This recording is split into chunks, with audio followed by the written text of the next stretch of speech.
you people are going to have to travel because you'll be in Singapore on June 12th. President Trump confirms the previously canceled summit with North Korea is now back on. Still under construction, but coming up, get a tour inside UK's new College of Medicine campus right here in Bowling Green. And the suspect wanted in the shooting death of a Tennessee sheriff's deputy is captured. Details in his arrest are just ahead.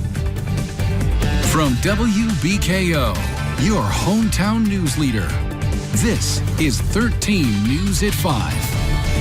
Hello, everyone, and thank you for joining us. I'm Gene Burke. Lauren Hansen has the night off.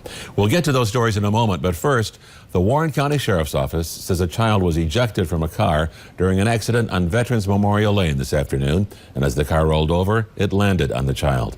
Bystanders lifted the car off the child, who was then taken to the medical center and then flown to be flown to a trauma center in Tennessee. We'll continue to update you on this story as more information becomes available. The manhunt in Tennessee is over. The suspect wanted in the shooting death of a police officer this past Wednesday is arrested and charged with first-degree murder. ABC's Alex Perez has the latest. The Tennessee manhunt for the suspect wanted in the shooting death of Sergeant Daniel Baker ended peacefully Friday morning. I am very pleased to announce this morning that the fugitive Stephen Wiggins is officially in custody. The Tennessee Bureau of Investigation releasing a photo of suspect Stephen Wiggins taken shortly after he was apprehended. We have one goal, that was to bring closure to this situation, to try to bring it and put this person and take him into custody. We were able to do so without incident. Wiggins had been on the run since the fatal shooting of Sergeant Baker Wednesday morning. For nearly 3 days, investigators using helicopters in the air and bloodhounds on the ground searched the rugged rural terrain. Sheriff Bledsoe and his staff can now focus on joining the family and beginning to mourn the loss of this great man, Sergeant Baker. Baker leaves behind a wife and young daughter. Closure will only come once we can honor and lay Sergeant Daniel Scott Baker to rest, and that we can see a prosecution begin. The sheriff reading a statement from Sergeant Baker's widow. The family and I would like to thank our amazing local community for the outpouring of love and support being shown during this most difficult and trying time. Wiggins has been charged with first-degree premeditated murder, and prosecutors will be seeking the death penalty. The Warren County Sheriff's Office says they're receiving complaints of multiple scam phone calls purporting to be from the IRS. The caller claims the victim has an active warrant that can be paid over the phone. If a caller asks you to send a prepaid credit card of any kind, don't do it. This is a common method used by scam callers. They may sound professional, but they are not affiliated with the IRS. Please call the Warren County Sheriff's Office at 270-842-1633 if you have fallen victim to this phone scam. The Kentucky State Police are warning parents about the dangers of hot cars. Kids and Cars, a safety organization, says 44 children died in 2017 as a result of being left in a hot car. Here are a few safety tips. Never leave a child in an unattended car, even with the windows down. Be sure all vehicle occupants leave the vehicle when unloading. Don't overlook sleeping babies. Place your purse or briefcase in the back seat as a reminder that you have your child in the car. And make look before you leave a routine whenever you get out of the car. A full list of safety tips can be found by visiting our website and clicking on this story. The Glasgow Police Department and Kentucky's Agency for Substance Abuse Policy are partnering up to give kids a safe space this summer. It's called 7-Eleven Hoops and More, and it's an effort to keep kids safe while having fun on weekend summer nights. Friday nights will be held at the Avenue Church's gymnasium, offering games and snacks, with Saturday nights being held at the Bunch Community Center. We believe that kids that have something positive to do will do positive things and give them some organized activities for the summer. The gatherings will be held from 7 to 11 p.m. They say there'll be lots of supervision from volunteers, but they're always looking for more mentors. If you'd like to be a part of it, you can find contact information attached to this story on our website.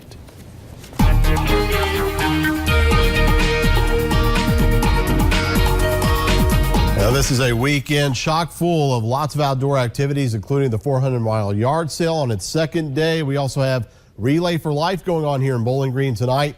I think overall the weather is going to cooperate. Let's go to Doppler Max HD. Just about everybody is dry, and I say just about because there are a couple of very renegade random showers over northern parts of Muhlenberg County and also kind of straddling the Green River there into western Ohio County. It's been raining quite a bit this afternoon around Livermore. That action now finally drifting to the south and the east, also weakening, but still can't rule out an isolated shower for the northwestern sections this evening. Everybody else, though, rain-free and warm. Bowling Green's at 83. It is now 82 for Tompkinsville and Burkesville. 170-degree reading, it's over there in Albany, but everybody else running in the low to middle 80s on those mesonet sites. And we'll stay warm into the evening, rather muggy too, around 77 by 9 o'clock tonight for Scottsville and Munfordville. Later on this evening, closing in on midnight, we should be in the low to middle 70s with fair to partly cloudy skies across the board. Well, if you're hoping for less humid, more comfortable conditions, hang in there, because boy, do I have a treat for you, especially by the time the weekend comes to a close. We'll talk about the changes ahead in that forecast in just a few minutes. Gene? Okay, Shane. The UK College of Medicine's Bowling Green campus is set to open in August. While still under construction, 13 News took a tour of the facility today. The inaugural class of 30 medical students will begin their training this fall. A partnership between the Medical Center, the University of Kentucky, and WKU. This site is UK's first 4-year regional campus to open. As we plan for the future to train doctors who are connected to Kentucky to stay here in our own community, we think that this project will make a big difference in the lives of people in this area for years to come. Some of the unique features in this state-of-the-art facility include a simulation center, which features human patient simulators. These simulators will help train students effectively before dealing with real patients. The 33rd Highland Games, an exciting weekend filled with athletics, music, and Scottish heritage, starts today. In Glasgow, they held a luncheon with the chief all the way from Scotland and will have an evening featuring traditional music. The competitions don't officially start until tomorrow, but the activities aren't the only thing people come out for. So many people in this area have Scottish, Irish ancestry. We have some of the best genealogists in the United States here at the Glasgow Highland Games who give lectures, also are available to talk to people. The games officially begin at 9 a.m. tomorrow at Barrenver Lake State Resort Park. In Franklin today, the dedication of a new historical marker honoring the marriage of Johnny Cash and June Carter in 1968 at the Franklin Methodist Church. June Carter's daughter, Carlene, was there to unveil the plaque that stands in the square. As she recalls, her folks were meant for each other as part of God's plan. Their faith really bound them together, which I think was really a reason that it spoke to just everyday people. Anytime anyone was in a bad mood, the other one could get the other one out of it. Today's dedication was the first event of the Love and Bloom Festival going on this weekend. You can find out what made the Grammy-winning couple cross the Kentucky state line tonight as the full story of their historic marriage airs on 13 News at 6. Still to come on 13 News at 5, how a local plant expansion and the nation are seeing an increase in jobs in 2 minutes.